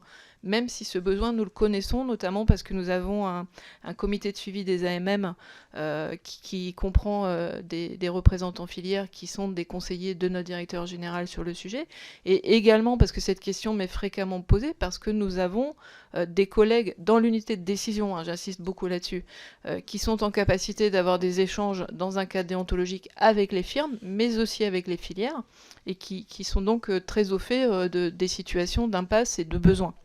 Donc ça, c'était le premier sujet. Peut-être l'autre sujet, l'articulation européenne, parce que nous sommes revenus sur cette question à travers l'exemple du S-métolachlore. Encore une fois, j'insiste sur l'absence de surtransposition, puisque les produits sont examinés par essence du fait du règlement à l'échelle nationale. Donc quand l'ANSES vérifie la sécurité d'un produit, et j'insiste d'ailleurs sur S-métolachlore dans le cadre d'une saisine des ministères, on est vraiment dans le bien fondé et dans la législation européenne. Ce travail s'opère, pour répondre à la question, effectivement avec l'EFSA, avec laquelle nous avons énormément d'interactions, tout en mobilisant, si besoin, parce qu'on a parlé de divergences scientifiques éventuelles, un régime légal de discussion scientifique pour réduire les divergences et identifier les divergences si elles existent, et elles peuvent être d'ailleurs fondées sur des éléments d'appréciation différents. Les critères de décision, c'est une question aussi qui a été posée sur le schéma européen. Les critères de décision sont européens. J'insiste beaucoup là-dessus. Donc le 0,1 notamment, microgrammes par litre pour le S-métolachlore et les métabolites, est d'essence européenne. L'ensemble des critères de décision sont d'essence européenne et sont portés par un règlement qui est le règlement 546 de 2011. Donc il n'y a pas dans ce contexte de décision, a priori, de distorsion. Par contre, là où il peut y avoir une distorsion, c'est quand on fait des évaluations en avance parce qu'un risque est identifié en avance dans un État membre. Mais ça, c'est le règlement qui nous demande de le faire, et je pense que vous concevez très bien que si un risque potentiel est identifié sur un produit, on ne va pas attendre le calendrier périodique de révision des substances pour se poser les bonnes questions, sachant que la responsabilité de la sécurité du produit et nationale. Donc voilà l'articulation telle qu'on peut la présenter. Un petit mot sur les accompagnements liés aux impasses. Alors on a parlé des communes avec les problématiques de traitement de la voirie ou évidemment l'accompagnement des agriculteurs. Le sujet là vraiment est celui de l'accès rapide aux alternatives et aux nouvelles solutions. Donc je pense avoir déjà répondu pas mal sur le sujet, en mentionnant de nouveau, si besoin était, que sur le biocontrôle, nous avons un calendrier de traitement accéléré, donc avec une logique de traitement des dossiers en moins d'1 an. Par contre, on m'a posé la question du calendrier sur notamment ce que je trouve très intéressant, effectivement, phéromones ou immunocontraception, puisqu'on a cité le ratron. Le sujet est aussi l'anticipation, outre le développement par la recherche publique ou privée, le sujet est celui de l'anticipation, parce que finalement, l'accès à une nouvelle substance et les produits qui vont en découler, c'est un pas de temps de l'ordre de 10 ans. Donc il ne faut pas être naïf sur ce sujet, c'est quand on retire quelque chose, il faut que le successeur soit quand même déjà quelque part dans passez-moi l'expression, mais la tuyauterie des homologations, sinon l'impasse est évidente. Donc ça veut dire anticiper côté développeur et puis aussi pousser l'innovation sur ce sujet, sachant que l'ANSES effectivement s'efforce, et nous avons d'ailleurs encore des ressources internes mobilisées sur ce sujet, s'efforce de réduire les délais d'évaluation, puisque dans les 10 ans pèse évidemment toute la phase de recherche-développement, mais également la phase d'homologation qui est relativement longue, on peut le concéder, avec la nécessité pour une nouvelle substance, puisqu'on me parlait d'une nouvelle phéromone, de prendre un ticket, entre guillemets, un ticket dans la liste d'attente des examens de substances, donc liste d'attente européenne auprès de l'EFSA, pour ne pas être en retard ou prioriser, puisque la Commission peut aussi prioriser les activités de l'EFSA en matière de substances actives. Mais tout ça nécessite une anticipation et des priorisations si besoin, y compris à l'échelle européenne, en activant les leviers politiques nécessaires. Alors, quelques compléments par rapport à des questions qui n'ont pas encore eu réponse. On a parlé déjà à deux reprises, mais tout à l'heure c'était plutôt un élément de mise en contexte, mais elle a été reposée de PFAS, donc les alkyles polyperfluorés. Hein. Vous savez que c'est des substances qui sont extrêmement persistantes dans l'environnement. Pourquoi ? Parce qu'en fait, quel que soit le nombre de carbone qu'il y a dans la chaîne, il y a à un moment donné une liaison carbone-fluor qui est extrêmement stable. Donc effectivement, d'où le caractère persistant dans l'environnement, y compris s'ils sont amenés à se morceler. Donc pour l'instant, il y a eu un plan, vous l'avez vu, mis en place au niveau gouvernemental. Il n'y a pas que des actions en France, puisque nous, on avait été l'ANSES, on avait mené des campagnes exploratoires au niveau de la présence dans les eaux dès 2011-2012. Et aujourd'hui, je dirais que l'initiative principale que nous suivons et que nous soutenons, c'est le dépôt d'un dossier qu'on appelle un dossier de restriction, auprès de l'Agence européenne des produits chimiques, donc l'ECHA, et qui effectivement a une approche double. D'abord de considérer que c'est une famille très nombreuse. Il y a plusieurs milliers de substances, on parle de 4000 substances parfois, et elles ont toute cette particularité d'être persistantes dans l'environnement. Elles n'ont pas toutes la même toxicité pour l'homme, mais elles sont persistantes. Donc je pense que la première action qui doit venir devant nous, c'est au niveau de l'ECHA, on le fait, hein, on observe ces projets de restriction, on les commente, et l'idée c'est que derrière ça, tous ceux qui seront considérés comme problématiques après l'évaluation de l'ECHA, soient finalement progressivement écartés du marché. Ça, c'est la prévention à la source, c'est la base. Pour autant, ces contaminants, ils sont déjà, ou ces produits chimiques, ces produits chimiques sont déjà utilisés depuis quelques temps, donc on n'échappe pas au besoin de les surveiller. D'ailleurs, la nouvelle directive eau potable a prévu de les faire surveiller. Donc, on a effectivement une saisine de l'ensemble de nos ministères de tutelle, hein, là, tous ensemble, pour effectivement les aider à prioriser et à construire des outils en appui à la surveillance qui va être déployée et mise en place. Sur la pertinence dans les eaux de consommation humaine, 0,1, 0,9, on n'y comprend pas tous. Donc effectivement, à la base, on a un règlement qui est une directive eau potable, et on parle bien de la pertinence au sens de la directive eau potable. Ça peut paraître surprenant, mais ce n'est pas le même terme que la pertinence au sens du 1107-2009. En fait, cette pertinence, elle vise la protection de la santé humaine. Et ce que dit le texte et sa déclinaison en droit français, aussi bien réglementaire enfin législatif que réglementaire, c'est que les métabolites pertinents, il faut les surveiller comme les substances actives. Et quand est-ce que les choses peuvent évoluer? C'est si les connaissances scientifiques sur le dit métabolite sont plus nombreuses, évoluent, et qu'à un moment donné, on peut considérer qu'on a suffisamment d'éléments de connaissances concernant leur toxicité, en particulier leur génotoxicité, pour pouvoir se dire, non, il y a matière à avoir une limite un peu différente. Et c'est dans cette perspective-là, non pas que l'ANSES décide du seuil de gestion, mais que l'ANSES évalue les éléments scientifiques qui lui sont apportés par la DGS, par les pétitionnaires, par la littérature, pour se positionner vis-à-vis de l'évolution de ce seuil de pertinence. Et c'est ce qu'on a rendu également aussi explicite que possible dans le récent avis qui a effectivement conduit notamment au dépôt des injonctions de retrait, c'est de montrer quelle était la différence entre ces approches.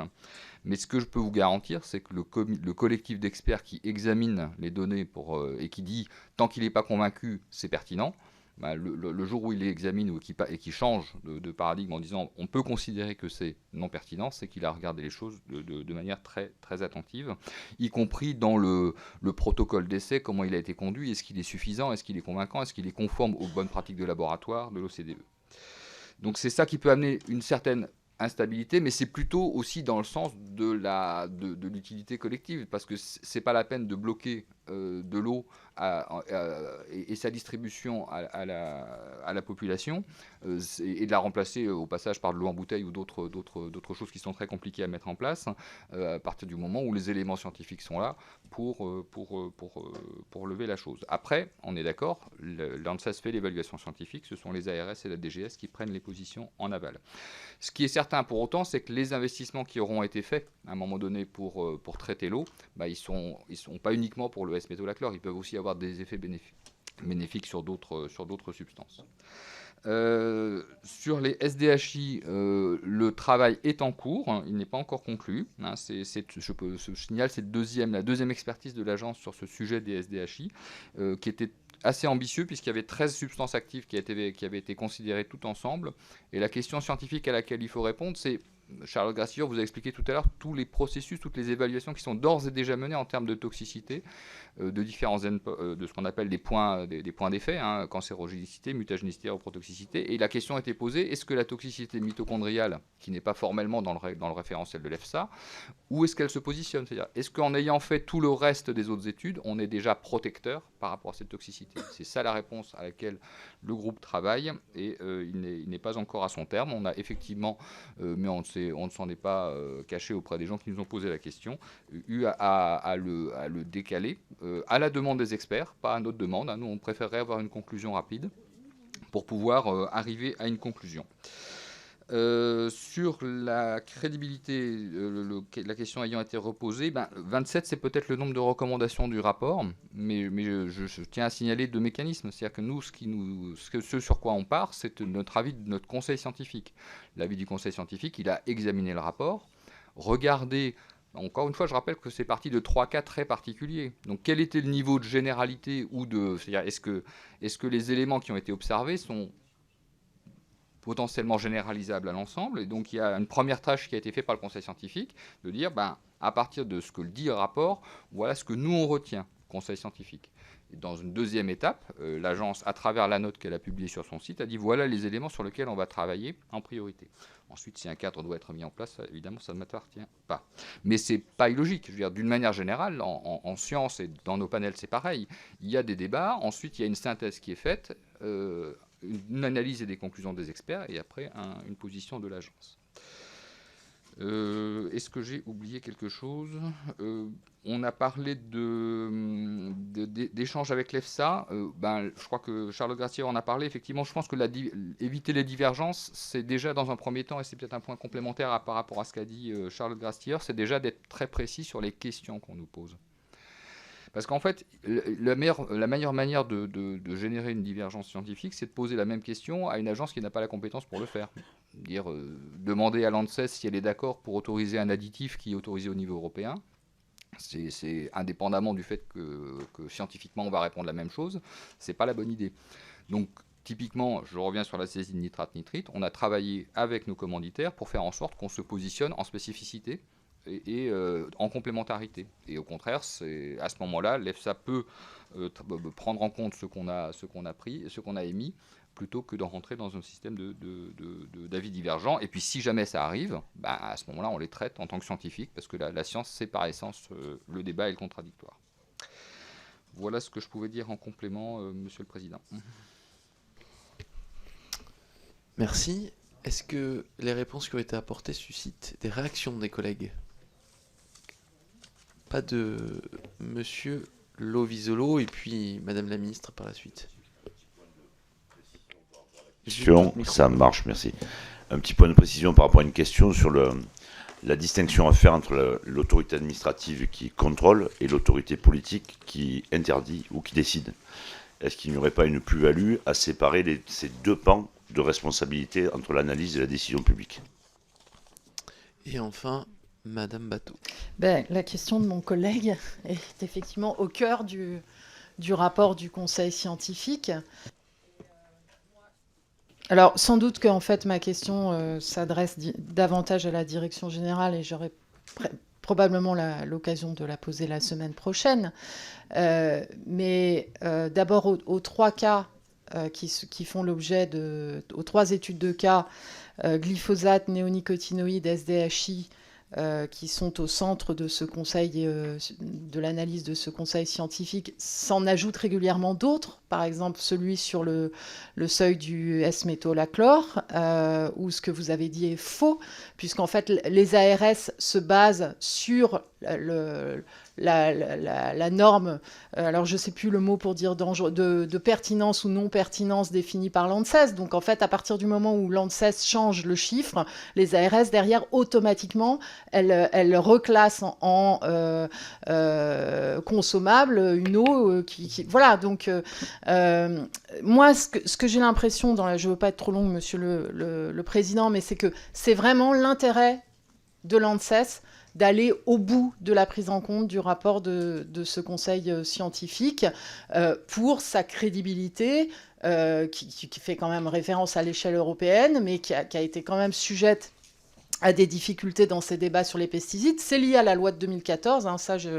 Il y a une responsabilité du législateur et des gouvernements successifs dans cette situation, c'est très clair. C'est d'ailleurs un peu le débat qu'on a eu sur l'articulation entre l'IRSN et l'ASN.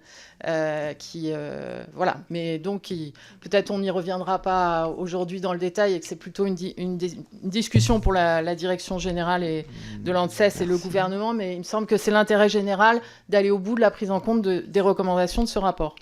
Merci.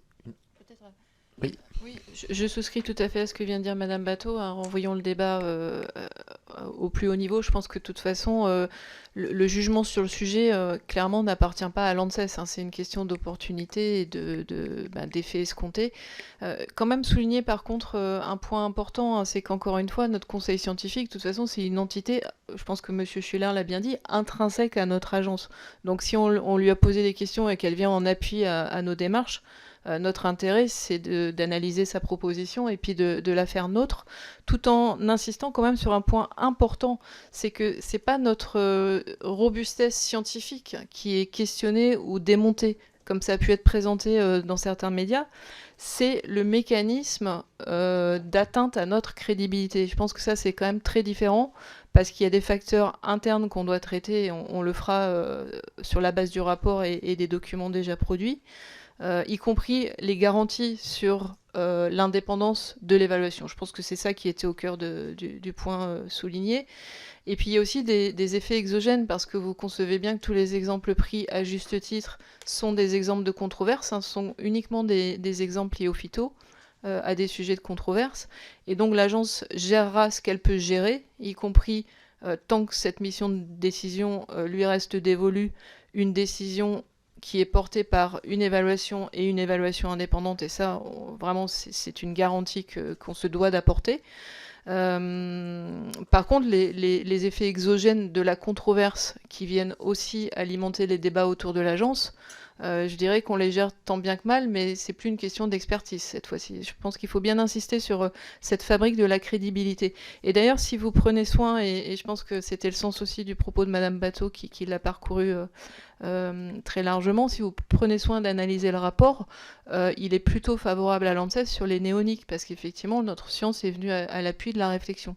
Donc la question de fond, c'est comment maintenir une crédibilité, et je me permets de le dire pour vous, parce que ce qui nous importe à travers ça, c'est pas d'avoir une belle image ou une bonne image, c'est de continuer d'attirer les scientifiques pour qu'ils viennent collaborer avec nous.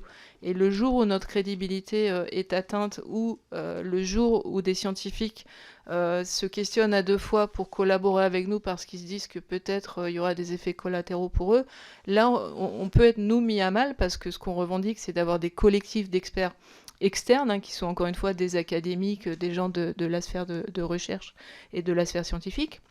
Et le jour où ces gens-là ne veulent plus venir collaborer avec nous, alors là, notre expertise plurielle et pluridisciplinaire, elle peut être mise à mal. Donc c'était aussi l'origine de la question au Conseil scientifique, de continuer d'avoir un appel d'experts et de haut niveau pour rendre des conclusions dans les avis de l'ANSES. Encore une fois, ces avis ne sont pas produits par nos scientifiques internes, mais sont le fruit d'un collectif des personnes les plus qualifiées du moment, y compris d'ailleurs sur des sujets qui ne font pas consensus, auquel cas vous savez que ces avis divergents sont portés dans les avis correspondants.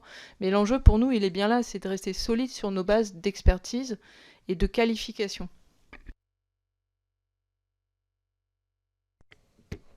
Merci pour ces éléments de réponse. Merci à tous les collègues pour leur participation active à cette audition. Nous nous retrouvons, chers collègues, cet après-midi pour un format peu commun, puisque nous faisons une audition commune avec la Commission des Finances à 17h en salle 63-50, premier étage du Palais Bourbon. Une audition conjointe avec donc la Commission des Finances de Bruno Le Maire et de Monsieur Clément Bonne sur le financement des concessions autoroutières. À tout à l'heure.